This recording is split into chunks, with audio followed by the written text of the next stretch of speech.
سے اس کو ٹھنڈک ملے گی، راحت میسر آئے گی۔ واللہ تعالی اعلم ورسول اعلم عز وجل وصلی اللہ تعالی علیہ وآلہ وسلم۔ صلو علی الحبیب صلی اللہ تعالی علی محمد۔ السلام علیکم۔ وعلیکم السلام ورحمۃ اللہ وبرکاتہ۔ میں مبین اطاری خوشاب سے بات کر رہا ہوں۔ امیر اہل سنت دامت برکاتہم علیہ کی بارگاہ میں عرض ہے کہ قربانی کی کھالیں دیتے وقت ہمیں کون کون سی نیت کرنی چاہیے؟ اب وہ جس کو دے رہے ہیں اس کے حوالے سے حسب حال نیتیں کرنی ہے۔ مثال کے طور پر اب کسی دوست کو دے رہے ہیں تو اول تو رضا الہی تو ضروری ہے، تو میں اپنے دوست کے ساتھ ایک اچھا سلوک کر رہا ہوں، اس کی دل جوئی کر رہا ہوں، یہ نیتیں اس میں ہو سکتی ہیں۔ کسی غریب کو دے رہے ہیں تو یہ نیت ہو سکتی ہے کہ میں اس غریب کی مالی امداد کر رہا ہوں، اس کی دل جوئی کر رہا ہوں، دل خوش کر رہا ہوں، راہ خدا میں صدقہ کر رہا ہوں۔ اور اگر کسی دینی ادارے کو دے رہے ہیں، مثلا دعوت اسلامی کو دے رہے ہیں، تو اس میں یہ نیت ہو سکتی ہے کہ جو بیچارہ لینے آیا ہے مجھ سے جس نے لیا، اس وقت بھی نیت ہو سکتی ہے کہ میں اس کی دل جوئی کر کے اس کو وعدہ کر رہا ہوں کہ میں تمہیں یہ قربانی کھال پیش کروں گا۔ تو اس کا دل خوش ہوتا ہے کہ اسلامی بھائی وہ ان کی کمپٹیشن ہوتا ہے کہ کس نے زیادہ کھالیں جمع کی، اور آپ منع کر دیں گے تو ظاہر اس کا ذرا دل بیچارے کا ٹوٹتا ہے۔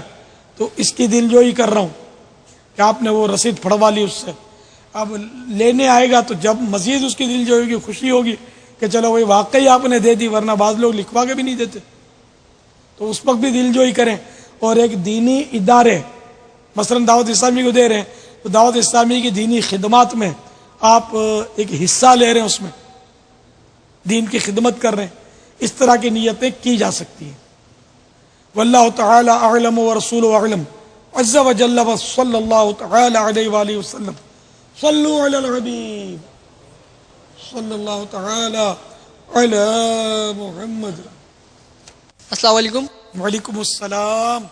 مولانا صاحب میرا آپ سے یہ سوال ہے کہ عید کے تیسرے دن جو اونٹ کی قربانی ہو رہی ہوتی ہے تو کافی سارے لوگ تھیلیاں لے کر چلے آتے ہیں، ہاتھ واتھ لگاتے ہیں اس کو، اور اس سے کہتے ہیں اس سے گناہ جھڑتے ہیں، کچھ لوگ بولتے ہیں اس کو ہڈیوں کا آرام آتا ہے۔ تو میں اس بارے میں پوچھنا چاہ رہا تھا، تو اس میں حقیقت کیا ہے؟ یہ دراصل بیسک چیز کیا ہے اس کی؟ اگر اونٹ کو اس نیت سے ہاتھ لگاتے ہیں کہ اللہ کی راہ میں قربان ہوا ہے تو برکت کے لیے ہاتھ لگاتے ہیں تو ٹھیک ہے، کار ثواب ہے، اچھی بات ہے، ثواب ملے گا۔ انما الاعمال بالنیات، ٹھیک ہے نا۔ اب مزید یہ بولتے ہیں کہ اس سے ہڈیوں میں آرام آتا ہے، تو دیکھو جو بھی کام برکت کا کیا جائے اس کے فوائد تو ہوتے ہیں، لیکن ابھی ہڈیوں میں آرام آتا ہے یہ میرے کو اس کی کوئی صراحت پتہ نہیں ہے۔ میں نے ایک جنرل بات کر دی، جو بھی جانور اللہ کی راہ میں قربان ہوا اگر اس نیت سے ہاتھ لگاتا ہے کہ یہ اللہ کی راہ میں قربان ہوا ہے تو ظاہر ہے کہ جو اللہ کی راہ میں قربان ہوا وہ خوش نصیب ہے، وہ بابرکت ہے، تو ہاتھ اس نیت سے لگائے گا تو میں امید کرتا ہوں کہ وہ ثواب کا حقدار ہوگا، تو اس کی برکتیں ملیں گی۔ ہڈی کا درد بھی چلا جائے تو کوئی تعجب نہیں ہے، لیکن میری اس بات کو کوئی ایسی دلیل نہ بنا لے کیونکہ اس پر میرے پاس کوئی نص نہیں ہے، صراحت نہیں کہ میں نے پڑھا ہو۔ جنرل بات کرتا ہوں کہ ہر نیکی میں برکت ہے، ہر نیکی سے عمر بڑھتی ہے، مطلقاً ہاں ہر نیکی سے عمر بڑھتی ہے۔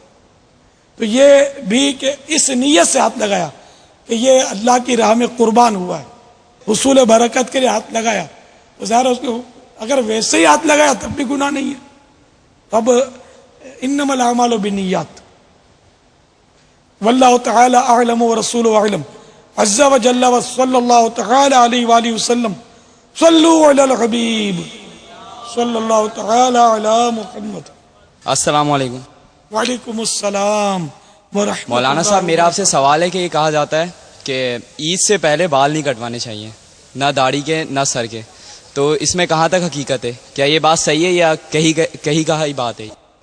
جسے قربانی کرنی ہو چاند رات سے لے کر یعنی چاند ہوتے ہی قربانی ہونے تک اس کے لیے مستحب ہے کہ وہ نہ بال کاٹے نہ ناخن۔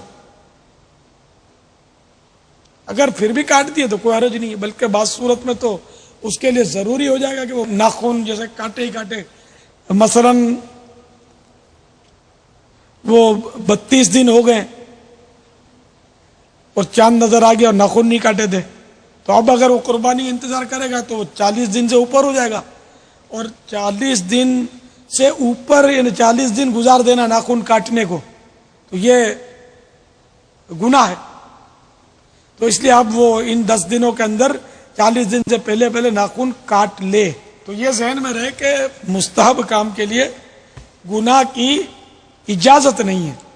چنانچہ میرے آقا اعلی حضرت امام اہل سنت مجدد دین و ملت مولانا شاہ امام احمد رضا خان علیہ رحمت الرحمن فرماتے ہیں یہ یعنی ذوالحجہ کے ابتدائی 10 دن میں ناخن وغیرہ نہ کاٹنے کا حکم صرف استحبابی ہے، کرے تو بہتر ہے، نہ کرے تو مضایقہ نہیں. نہ اس کو حکم عدولی یعنی نافرمانی کہہ سکتے ہیں کہ جس نے ناخن کاٹ لیے وہ نافرمان نہیں ہے. نہ قربانی میں نقص یعنی کوئی خامی آنے کی وجہ، بلکہ اگر کسی شخص نے 31 دن سے کسی عذر کے سبب قابل عذر ناخن نہ تراشے ہوں کہ چاند ذی الحجہ کا ہو گیا تو وہ اگرچہ قربانی کا ارادہ رکھتا ہو اس مستحب پر عمل نہیں کر سکتا. اگر 10ویں تک رکھے گا تو ناخن ترشوائے ہوئے 41واں دن ہو جائے گا اور 40 دن سے زیادہ نہ بنوانا گناہ ہے. فعل مستحب کے لیے گناہ نہیں کر سکتا. یہ مسئلہ ابلغ گھوڑے سوار کے صفحہ نمبر 5 اور 6 پر ہے. یہ ضرور حاصل کریں. اس میں قربانی کے بہت اہم مسائل اور قصابوں کے لیے بہترین مدنی پھول ہیں. سب کے لیے اس میں کارآمد مدنی پھول ہیں. ہدیہ صرف 12 روپیہ. صفحات اس کے 48 ہیں.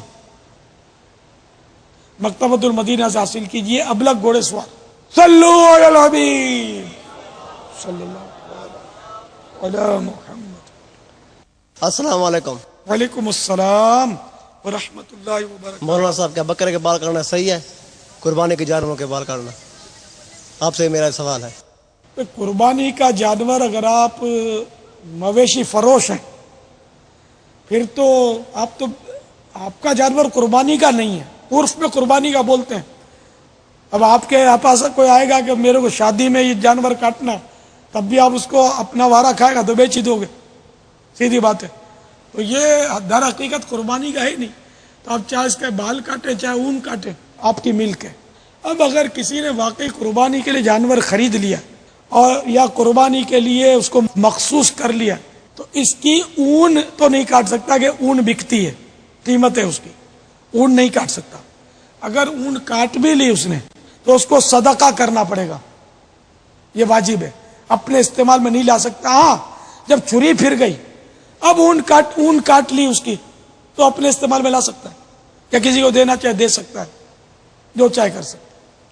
اور بکرے کے بال کاٹنا تو بکرے کے بال بھی جب قربانی کے لیے مخصوص کر لیا یا قربانی کی نیت سے خرید لیا تو اب بکرے کے بال بھی نہ کاٹے. بار شریعت جلد نمبر 3 صفحہ نمبر 347 مسئلہ نمبر 32. بھیڑ کے کسی جگہ کے بال نشانی کے لیے کاٹ لیے ہیں ان بالوں کو پھینک دینا یا کسی کو ہبہ یعنی گفٹ کر دینا ناجائز ہے بلکہ انہیں صدقہ کرے. مسئلہ نمبر 35. جانور ذبح ہو گیا تو اب اس کے بال کو اپنے کام کے لیے کاٹ سکتا ہے اور اگر اس کے تھن میں دودھ ہے تو دودھ دوہ سکتا ہے، نکال سکتا ہے کہ جو مقصود تھا وہ پورا ہو گیا. اب یہ اس کی ملک ہے، اپنے صرف میں اپنے استعمال میں لا سکتا ہے. کاٹنے کی اجازت نہیں ہے. یہ جب ذبح ہو گیا تو اب کاٹ سکتا ہے. واللہ تعالی اعلم ورسولہ اعلم عز وجل وصلی اللہ تعالی علیہ وآلہ وسلم. صلو علی الحبیب صلی اللہ تعالی علی محمد. میرا ایک سوال ہے کہ قربانی کا کیا طریقہ کار ہوتا ہے؟ کس طریقے سے قربانی کرنی چاہیے؟ قربانی کا جانور ذبح کرنے کا طریقہ یہ ہے کہ قربانی سے پہلے اسے چارہ پانی دے دیں، یعنی بھوکا پیاسا ذبح نہ کریں اور ایک کے سامنے دوسرے کو نہ ذبح کریں اور پہلے سے چھری تیز کر لیں. ایسا نہ ہو کہ جانور گرانے کے بعد اس کے سامنے چھری تیز کی جائے. جانور کو بائیں یعنی لیفٹ پہلو لیفٹ سائڈ پر اس طرح لٹائیں کہ قبلے کو اس کا منہ ہو اور اپنا داہنا یعنی سیدھا پاؤں اس کے پہلو پر رکھ کر تیز چھری سے جلد ذبح کر دیا جائے. پہلے دعا پڑھی جاتی ہے. تو یہ ابلغ گھوڑے سوار میں یہ دعائیں لکھی ہوئی ہیں، ان میں سے دیکھ لیجیے. واللہ تعالی اعلم ورسولہ اعلم عز وجل وصلی اللہ تعالی علیہ وآلہ وسلم. صلو علی الحبیب صلی اللہ تعالی علی محمد. یہ حضرت صاحب سے میرا ایک سوال ہے کہ یہ جو بقرہ عید کے مویشی آتے ہیں اس کے اندر کسی قسم کا کوئی ایسا نقص آپ ہمیں بتائیں جو اگر یہ نقص ہو تو ہم اس کو نہ خریدیں، جو قربانی جس کے اوپر واجب نہ ہو. اس وجہ سے جو بھی چیز جو نشانی ہے، کان کٹا ہوا ہے جیسے، سینگ ٹوٹا ہوا ہے یا لنگڑا ہے یا بیمار ہے، اس کے بارے میں ہمیں تفصیلی ذرا برائے مہربانی تھوڑی سی ضرور بتائیے گا. اگر جانور کا کان یا دم یا چکی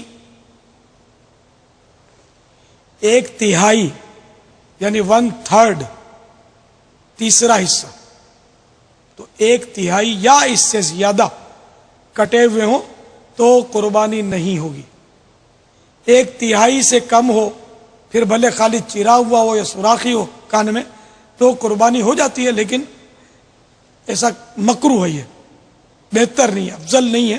افضل یہ کہ بالکل بھی کوئی بھی نقص نہ ہو، کوئی بھی خامی نہ ہو، بالکل فریش ہو جانور، کوئی زخم کا چھوٹا سا نشان بھی نہ ہو. یہ عام مویشی فروش جو ہے نا بولتے ہیں چرا ہوا ہے تو بولو ہم نے نشانی کے لیے رکھا ہی ہے. ٹھیک ہے، نشانی کے لیے کاٹتے ہو، لیکن یہ اس میں عیب پیدا ہو گیا، اس سے قربانی مکروہ ہو جائے گی. تو آپ بغیر چیرا ہوا لیں، کان چیرا ہوا نہ ہو. سینگ ٹوٹا ہوا ہے تو اگر جڑ سے ٹوٹا ہوا ہے نا، بالکل جڑ سے نکلا ہوا ہے، تب قربانی نہیں ہوگی. تھوڑا سا ٹوٹا ہوا ہے تو قربانی ہو جائے گی، مگر وہی مکروہ. اسی طرح جانور اندھا ہے تو قربانی نہیں ہوگی، اور یعنی کانا ہے اور کانا پن اس کا بالکل ظاہر ہے، ایک آنکھ بند ہے اس کی، وہ دیکھ ہی نہیں پاتا ہو، تو اب اس کی بھی قربانی نہیں. اچھا، اگر اس کی نظر کمزور ہے تو 1/3 یا اس سے زیادہ نظر کمزور ہے تب بھی قربانی نہیں ہوگی. بیمار ہے تو ایسا بیمار ہے کہ اس کی بیماری ظاہر ہے تب بھی قربانی نہیں ہوگی. ایسا کمزور ہے کہ وہ ہڈیوں کا مغز ہی ختم ہو گیا، تو ہڈیوں میں مغز ختم ہونے کی علامت یہ ہے کہ وہ اٹھ ہی نہیں سکے گا، پڑا رہے گا، چل کر قربان گاہ تک جانے کی اس کی طاقت نہیں ہوگی. تو ایسا مریل کمزور جانور کی بھی قربانی نہیں ہوگی. واللہ تعالی اعلم ورسولہ اعلم عز وجل وصلی اللہ تعالی علیہ